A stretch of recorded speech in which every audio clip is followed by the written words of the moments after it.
아버지 사랑 내가 노래해, 아버지 은혜 내가 노래해, 그 사랑 변함없어. 오늘 겸손의 능력이라 그런 제목으로 여러분과 은혜를 나누려고 합니다. 겸손이 능력이 있다. 어떻게 보면 두 단어가 어울리지 않는 그런 모양새죠. 어떻게 겸손의 능력이 있을까? 이게 신앙의 역설이라 그렇게 볼 수 있습니다. 보통 실력이 좋아야 능력이 있죠. 그죠? 실력이 있어야 능력이 있죠, 사람이. 되도록 이 현대에서 성공하려면은 실력이 있어야 돼. 그죠? 그래야 능력이 있고 힘이 있는데, 근데 이제는 실력 가지고는 안 된다 이거죠. 실력이 좋아야 능력이 있는 것인데, 성공하려면 실력 가지고 안 되고 실력에 겸손이 있어야 된다. 그래서 궁극적으로는 겸손의 능력이 있어야 성공을 한다는 거예요. 겸손이라고 하는 것은 궁극적으로 사람을 성공시키고 행복하게 하는 진짜 능력이다. 그러니까 겸손이 능력이죠. 이런 겸손이라는 것은 태생적인 것이라 억지로 꾸며서 겸손할 수가 없어요. 사람을 딱 보면 벌써 거기서 우러나죠. 우리가 아무리 억지로 겸손한 척 해봐야 그거는 금방 드러납니다. 우리나라 사람들이 전통적으로 유교의 영향을 받아서 겸양한 척 하는 경우가 많아요. 예를 들면 조선시대에 왕이 당상관, 이조판서 이런 사람을 임명을 하면 의무적으로 한 10번 이상은 거절을 해야 돼요. 근데 그거를 진짜 마음으로 알아들으면 안 됩니다. 그냥 그런 관습, 형식적으로 그렇게 하라는 거죠. 그러니까 그것은 억지로 겸손한 것이고, 어떻게 보면 그게 바리새적인 그러한 그 마음이라 그럴까? 그런 것이 우리 민족에게는 많죠. 늘 말하지만 겸손은 자연스럽게 신앙과 인격에서 드러납니다. 그래서 사람들은 다 알 수가 있어요. 이 양반이 겸손한지 그렇지 않은지를 다 알 수 있습니다. 그럼 과연 겸손이라고 하는 것은 어떤 능력을 갖고 있는가? 오늘 본문에 보면은 겸손의 능력이 굉장히 많습니다. 그래서 오늘 그 말씀을 드리려고 합니다. 첫 번째로 겸손은요, 사람을 한마음 되게 하는 능력을 갖고 있습니다. 다 같이 한마음 되게 하는 능력. 오늘 말씀의 2장 2절을 보면 뭐라고 나오냐면, 마음을 같이하여 같은 사랑을 가지고 뜻을 합하여 한마음을 품어. 여기에 한마음을 품어. 사람이 한마음 갖기 어렵습니다. 굉장히 어려워요. 사람이 어려워요. 특별히 이 한국인의 DNA는 더 어려워요. 우리는 너무 개인의 어떤 능력, 그런 것을 많이 추구하는 사회이기 때문에 한마음 되기 진짜 어려워. 옛날서부터 그래서 당파 싸움이다. 오늘날까지 이어지면서 사색 당쟁, 어느 사회든 어느 구석에든 학교든 교회든 어느 직장이든 라인이 있고, 그런 것들이 이렇게 그런 것을 무시하고 그렇게 살 수 없는 그런 사회예요. 그래서 다 파가 있어서 서로 머리를 싸매면서 박터지게 싸우고, 어디를 가든 다 똑같다. 둘 이상 모인 곳에서 싸웁니다. 그것이 바로 창세기에서 얘기한 원죄죠. 그것이 직장이든 가정이든 교회든 다 싸운다. 왜냐하면 교만하기 때문에 그래요. 교만하면 싸웁니다. 교만하면 갈라집니다. 그 때문에 겸손하지 못하니까 한마음 될 수가 없어요. 구약에서 보면 이게 머리가 곧다 그러거든요. 교만한 거를 머리가 곧다. 인사할 줄도 모르고 이제 그게 이제 교만인데, 겸손이라는 것은 결국 뭐냐? 사람 밑으로 들어가는 거예요. 자기가 그 사람 밑으로 들어가면 사람들은 하나가 됩니다. 겸손은 사람을 하나 되게 하는 능력을 갖고 있어요. 한 마음 되게 해요. 근데 그 공동체에 교만한 사람이 많다면 그것은 하나 되기 어렵습니다. 아무리 노력을 해도 되질 않아요. 그냥 항상 싸우게 돼 있어요. 정당성을 따지면서 늘 싸우죠. 그래서 이 겸손의 능력 중에 가장 큰 능력이 공동체를 한마음 되게 하는 능력, 하나 되게 하는 능력. 한국인은 너무 교만해서 이렇게 되는 거예요. 한국인은 겸손한 마음을 갖고 있어야 돼요. 어디나. 그래야 한국은 살 수 있습니다. 그래야 하나 될 수 있어. 온 민족이 하나 될 수 있어. 그 겸손하지 않으면 계속 이렇게 나뉘어져서 싸우게 되죠. 두 번째로, 겸손은 주변 사람과 관계를 좋게 하는 능력이 있습니다. 다 같이 관계를 좋게 하는 능력. 여러분, 여기 보면은 뭐라고 나오냐면 2장 3절에 아무 일에든지 다툼이나 허영으로 하지 말고 오직 겸손한 마음으로 각각 자기보다 남을 낮게 여기고, 그렇게 나와 있어요. 여기 보면은 아무 일에든지 다툼이나 허영으로 하지 말고 오직 겸손한 마음으로 각각 자기보다 남을 낮게 여기라. 이거 중요해. 이게 지읒이 되면 안 돼요. 여러분 국문법 아시죠? 이게 낮다 그럴 땐 시읒이요. 낮다. 그러니까 저 사람이 나보다 훨씬 좋은 사람이다 이런 뜻이에요. 이게 만약에 지읒이 되면 무시하는 거예요. 이해하세요? 남을 낮게 보는 거예요. 나보다 낮게 보는 거예요. 근데 여기는 지읒이 아니고 뭐야? 시읒. 남을 나보다 높이 보라는 거예요. 그게 겸손이에요. 그러면 다투지 않아요. 여러분, 겸손하면 그래서 다투지 않죠. 교만한 사람은요, 어디를 가나 박 터지게 싸우게 돼 있습니다. 그리고 싸움을 많이 일으키죠. 여기 보면은 허영심, 여기 뭐라 그래요? 허영으로 하지 말고 그랬어요. 여기서 허영이 뭘까요? 허영은 다른 말로 하면 야망이에요. 야망, 야심. 우리 목사님들도 이제 그런 표현을 쓰거든요. 이렇게 무슨 뭐 어디 감독이나 뭐 이렇게 높이 올라고 하는 사람이 있잖아요. 그럼 목사님들이 그런 분들 있거든요. 그럼 이렇게 웃으면서 이래요.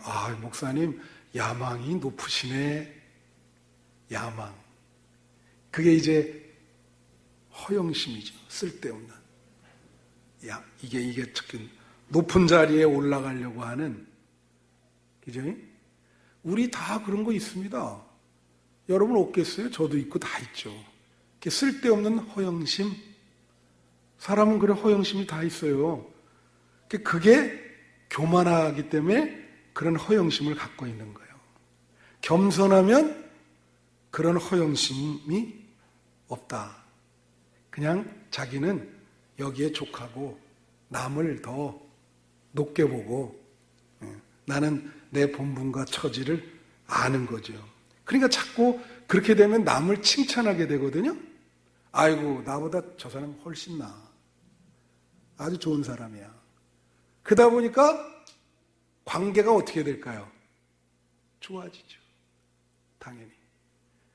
그러니까 교만하면 주변에 사람이 없어요. 관계가 다 끊어져요. 어떻게 보면 고립이 돼버려요. 그런데 겸손하면 주변에 사람이 많이 꼬입니다. 다 그 밑으로 들어가니까, 다 자기가 밑으로 들어가니까 어떻게 해요? 다 꼬이죠. 그래서 다 주변에 사람들 많이 모이고 관계가 너무 좋죠. 많은 사람들이 몰려들고. 겸손의 능력 중에 중요한 능력이 관계를 좋게 하는 능력이다. 부인할 수 없어요. 겸손해야 주변 사람들과 관계가 좋아져요. 예. 너무 교만하면 고립된다. 셋째로, 겸손은요, 우리의 마음을 강하게 하는 능력이 있습니다. 다 같이, 마음을 강하게 하는 능력. 이 겸손이라는 게 마음을 어떻게 강하게 하냐. 오늘 7절 말씀 보시면 뭐라고 나와 있냐면, 오히려 자기를 비워 종의 형체를 가지사 사람들과 같이 되셨고. 여기 무슨 표현이 있어요? 자기를 비웠다. 비웠다. 원래 이거는 동양 철학에서 이런 표현 많이 써요. 또 불교에서도 많이 써요. 공이라 그러죠. 자기를 비웠다. 예. 기독교적인 용어로 다시 말하면 뭐냐면 이것이 내려놨다. 나는 모든 것을 내려놨다. 여러분, 어떤 사람이 그래요. 마음에 무게가 있다 그래요. 지난번에 한번 얘기했지만 마음의 무게가 어떨까요? 몇 근일까? 네? 그래서 어떤 사람이 마음이 두근두근하다. 2근 플러스 2근이니까 4근. 근데 너무 피곤해요. 그리고 스트레스 많이 받았어요. 그때 뭐라 하냐면 마음이 1000만근이다. 그때는 마음이 무거워요. 막 그냥 1000만근의 그 짓누르는 그냥 꽉 차 있어요. 근데 여기는 뭐라고 했냐면 오늘 7절 말씀에 자기를 비워 마음을 빈다는 것은 마음의 무게가 제로라는 얘기예요. 없다는 얘기예요. 마음이 없다. 근수로 나가지 않는다. 마음이 없다는 건 뭐예요? 내려놓는 거죠. 내려놓는 거. 내가 어떤 높은 자리에 올라가려고 운동을 했어요. 내려놨어. 그럼 뭐예요? 나는 그 자리에 갈 마음이 없다. 그걸 내려놓다. 마음을 비웠다. 자기를 비워. 마음을 비우면 어떻게 돼요? 행복하죠. 집착했는데 내려놨으니까. 그 빈 마음에 뭐라 그래요? 오늘 5절 말씀에 오면 5절 말씀. 그 빈 마음에 뭐라 그래요? 너희 안에 이 마음을 품으라. 곧 그리스도 예수의 마음이니. 그 내려놓고 마음이 제로인 그 무게가 없는 그 빈 마음에 예수님을 모셔드리는 거예요. 그럼 그 마음이 예수 그리스도의 마음이 되는 거야. 그게 겸손이에요. 예수 그리스도의 마음을 갖게 되니까 얼마나 강합니까? 사람이. 그 마음이 강하죠. 마음이 없는 것 같지만 내려놓을 줄 알기 때문에 마음이 강해요. 이건 뭐 범접할 수 없는 고수예요. 이거는 정말 너무너무 이 말하고 행동하는 게, 그죠?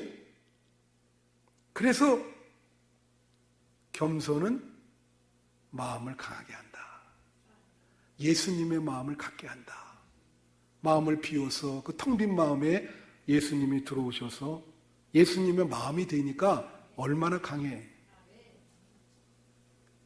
겸손할 때 여러분, 마음이 연약해지는 게 아니고 마음이 강하게 되는 거예요. 그걸 명심하세요. 넷째로, 겸손은 갈수록 힘을 얻게 하는 능력이다. 다시 다 같이, 힘을 얻는 능력. 힘을 얻으려면은 겸손해야 돼. 왜 그러냐? 우리가 이 예수님의 이 기독론을 케노시스 기독론이라, 겸허 기독론이라 그래요, 신학적으로. 이건 뭐냐면 자기 힘을 역시 힘이 있는데 그 힘을 내려놓는 거거든요, 지금. 여러분, 힘이라고 하는 것은 제가 말씀드렸지만 사실은 좋고 나쁘고 따지기 어렵고 중성적인 것입니다. 좋은 사람이 힘을 가지면 좋은 힘이 돼요. 악하고 나쁜 사람이 힘을 가지면 악한 힘이 되는 거예요. 세계 주변의 나라들 보세요. 좋은 리더가 힘을 잡으면 좋은 힘이죠. 나쁜 리더가 힘을 잡으면 악한 힘이 되어버리는 거예요. 얼마나 중요해. 근데 예수님은 어떠냐? 자, 자기에게 힘이 있을 때 힘을 사용하는 방법에 따라서, 잘 들으세요, 힘을 더 얻을 수도 있고 힘을 더 잃어버릴 수도 있어. 자, 여기 오늘 본문에 보면 예수님이 하나님의 아들입니다. 힘이 있어요, 없어요? 그 예수님 십자가 지실 때 사람들이 막 조롱했잖아요. 너 하나님의 아들이거든. 거기서 내려와봐. 공중부양해봐라. 딴딴 짠 해가지고. 근데 예수님이 이런 방법이 예수님이 그런 능력이 없을까요, 여러분? 죽은 자도 살리신 분인데. 힘이 하나님의 아들인데 거기서 왜 못 내려오셔? 안 내려오죠. 못 내려오는 게 아니라 안 내려오는 거예요. 안 내려온다고. 이게 중요해. 안 내려오시고 대꾸도 안 하시고 힘을 내려놓고 사용하잖아요. 힘을. 여러분, 칼이라고 하는 거 있잖아. 힘의 상징이에요. 이거는 아무 때나 휘두르면 안 돼요. 정말로 필요할 때 휘둘러야 되고 사람을 살리는 데 휘둘러야 되고. 그래서 칼이 평소에는 어떻게 해요? 칼집에 들어가 있잖아요. 칼만 있고 칼집이 없는 사람이 있어요. 어떻게 될까? 칼만 있고 칼집이 없으면 여러 사람 죽이는 거예요. 막 피해를 주면서, 그죠? 막 공중으로 막 후들르고. 예수님이 하나님의 아들이지만 하나님과 동등됨을 취하지 아니하고 복종하시고 낮아지시고 힘을 내려놓으심으로 힘을 사용하셨어요. 사람들을 섬김으로 그렇게 힘을 사용하시니까 하나님이 예수님에게 힘을 주셨는데 무슨 힘을 더해 주셨냐? 만민을 다스리는 능력을 주셨다. 할렐루야. 이게 중요한 거예요. 겸손하면 힘이 그 사람에게 집중됩니다. 보세요. 근데 힘이 있는데 너무 그 힘을 과용한다.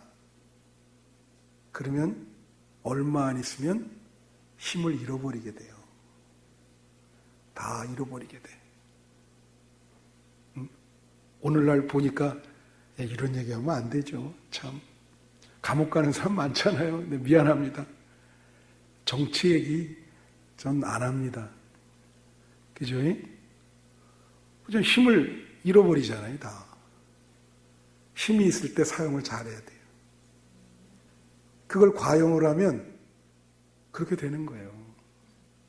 그러니까 힘이라고 하는 것은 겸손한 사람에게 집중되는 겁니다. 그러니까 힘은 겸손한 사람에게 가는 거예요. 가게 돼 있어요. 그러니까 여러분이 만약에 겸손하다 그러면 모든 힘이 여러분에게 가요. 무슨 말인지 알아요? 모든 힘이 여러분에게 가. 그래서 겸손하면 힘을 얻게 된다. 다섯째로, 겸손은 인간을 성공하게 합니다. 다 같이 성공하게 하는 능력. 그게 겸손이요. 9절에 보면은 오늘 말씀의 9절에 보십시다. 9절에 뭐라고 나오죠? 이러므로 하나님이 그를 지극히 높여 모든 이름 위에 뛰어난 이름을 주사. 예수님이 겸손하니까 만민 위에 세웠다. 뛰어난 이름을 주었고 모든 사람이 그 사람 앞에 무릎을 꿇게 하셨다. 대단하죠? 여러분, 자, 예수님을 성공, 불행으로 이렇게 따질 수가 없죠, 사실은. 근데 그래도 그 힘을 내려놓고 하나님께 죽기까지 복종하고 낮추시니까 하나님이 그 이름을 만민 위에 다 높이시고 해 아래에 있는 모든 사람들이 그 예수님께 무릎을 꿇게 만드셨다. 아, 이거보다 큰 성공이 어디 있어요? 겸손하면 성공합니다. 여러분 자녀들 성공하고 싶죠? 길은 딱 하나예요. 제가 아까도 말했잖아요. 실력보다 겸손이 더 중요하다. 겸손하면 걔 성공해요. 어디를 갖다 놔도 걔는 성공합니다. 어느 공동체에 갖다 놔도 성공하게 돼 있어요. 그러니까 이거를 부모님이 어떻게 가르칠까? 중요하죠. 잠언서 16장 18절에 이런 말이 있어요. 무슨 말이냐면 교만은 패망의 선봉이요 거만한 마음은 넘어짐의 앞잡이니라. 교만은 뭐라고요? 패망의 선방. 그건 뭐예요? 교만하면 망한다 이거예요. 교만하면 성공이 아니라 뭐예요? 망한다. 망하게 돼 있어요. 거만한 마음은 넘어짐의 앞잠이다. 이 말은 무슨 말이야? 어떤 사람이 넘어졌어요. 완전히 인생 끝났어. 가보니까 벌써 거만이 그 앞에 벌써 와 있는 거야. 가보니까 벌써 거만이 그 앞에 와 있어. 그래서 이 사람이 넘어진 거예요. 이게 그런 뜻입니다. 자, 여러분이 말합니다. 겸손하면 성공하고 교만하면 망합니다. 교만은 패망의 선봉이다. 참 중요한 말씀이죠. 예. 그러니까 겸손이라고 하는 것은 인간을 성공시키는 거예요. 정말로 태생적으로 겸손하다면 그 사람은 100% 성공합니다. 100% 성공합니다. 마지막 6번째로 겸손은 예수를 믿게 하는 능력이 있어요. 다 같이 예수를 믿게 하는 능력. 이게 무슨 말인가? 여기 10절에 뭐라고 합니까? 하늘에 있는 자들과 땅에 있는 자들과 땅 아래에 있는 자들로 모든 무릎을 예수의 이름에 꿇게 하시고 11절에 모든 입으로 예수를 주라 시인하며 하나님 아버지께 영광을 돌리게 하셨느니라. 예수님의 겸손을 배울 때 우리가 이렇게 주님을 시인하게 된다는 그런 말이거든요. 여러분, 우리가 어느 때 예수님을 받아들일까요? 아까 마음을 비울 때 그때 예수님이 그 안에 들어가서 그 마음이 예수님의 마음이 돼야 된다 그랬잖아요. 마음은 어떨 때 비워지느냐? 자기 한계를 아는 거예요. 자기 본분, 자기 위치를 아는 거죠. 그 한계와 본분과 위치를 알면은 마음을 비우게 돼요. 사람이. 아, 이거 아닌데. 그죠? 겸손이라는 말을 영어로는 humility라고 그럽니다. humility. 근데 이런 게 있어요. 잘 들어보세요. humility가 겸손인데 humiliation. 그러면 이것은 창피를 줌, 모욕감을 줌 그런 뜻이 있어요. 어원은 같아요. 왜 그럴까? humiliate 그러면 뭐냐면 겸손을 깨닫게 해주다 그런 뜻이요. LIAT가 붙어서 거의 타동사가 되어버리는 거예요. 겸손을 깨닫게 해주다. 그러니까 교만한 사람에게 창피를 줘가지고 깨닫게 해주는 게 humiliation. 수치심을 준다. 여러분 이거의 어원이 뭐냐면 human입니다. human. human은 인간이죠. human의 어원은 뭘까요? 흙입니다. 흙. 그러니까 human이라는 말은 흙으로 돌아갈 존재를 얘기해요. 흙으로 돌아가다. 다 같이 흙으로 돌아가다. 그런 humility, 겸손이라는 건 뭐냐? 자기가 흙으로 돌아갈 거를 아는 거예요. 영원히 사는 존재가 아니구나. 나는 흙으로 돌아간다. 그러면 겸손해지죠. 그래서 그게 humility예요. 이 세상에 인간이 가지고 있는 것 중에 영원한 건 없습니다.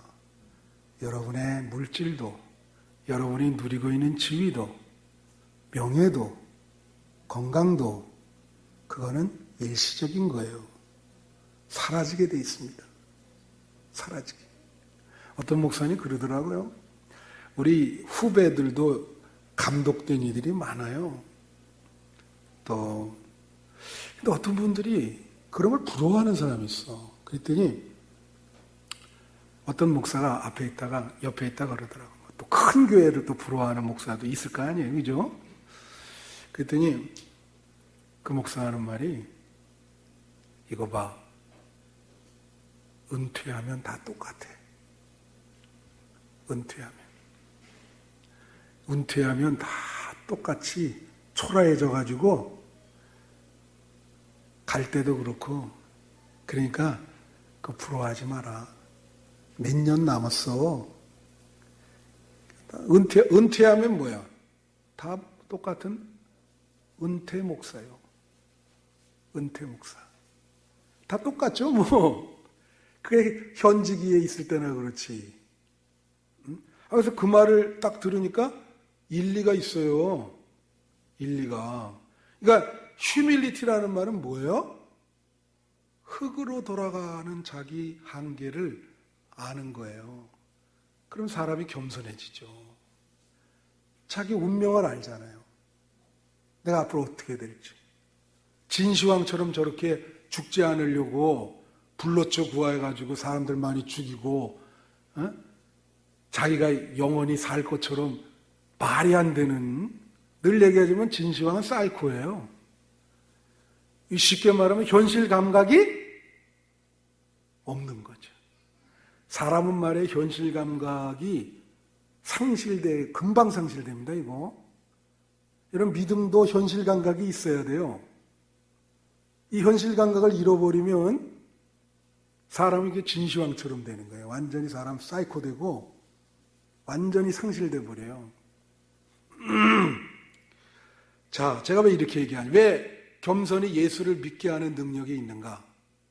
여러분, 흙으로 돌아갈 존재니 너무나 부족하고 어떻게 보면 우리 인생이 이슬방울 한 방울 같은 인생이요.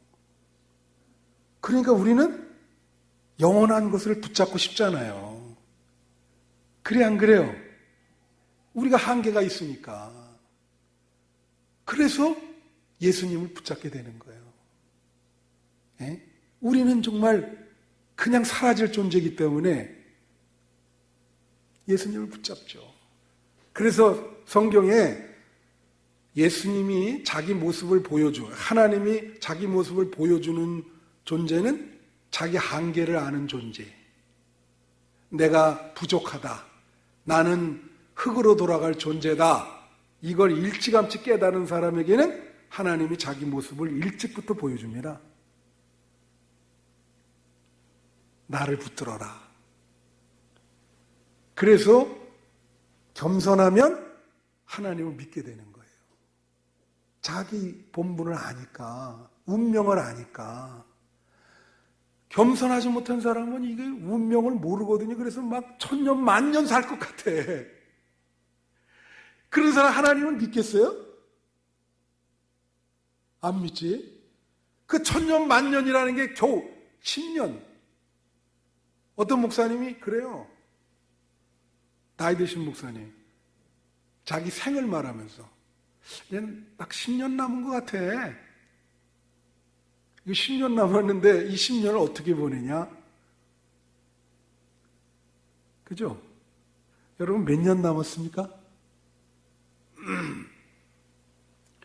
일찍부터 그걸 깨닫는 사람은 예수님 붙들죠. 그리고 쓸데없이 없어질 것에 집착하지 않아요. 예? 영원한 하나님, 그 하나님의 영혼이 여러분 마음속에 들어와야 돼. 하나님과 함께 사는 거야. 영혼을 사는 거예요. 지상에 있지만 유한한 것을 느끼지만 무한을 받아들여서 유한한 삶 가운데 무한을 느끼면서 사는 것이 신앙생활이죠. 그것은 겸손해야 누릴 수 있는 행복인 것입니다. 겸손이 능력이 많잖아요, 이렇게. 그러니까 겸손해야지 성공도 하고 행복하게 살 수 있고 주변 사람과 좋은 관계를 유지할 수 있고, 그죠? 주 안에서 겸손하시는 여러분 되시기를 축원합니다. 어렵지만 겸손하세요. 기도하겠습니다.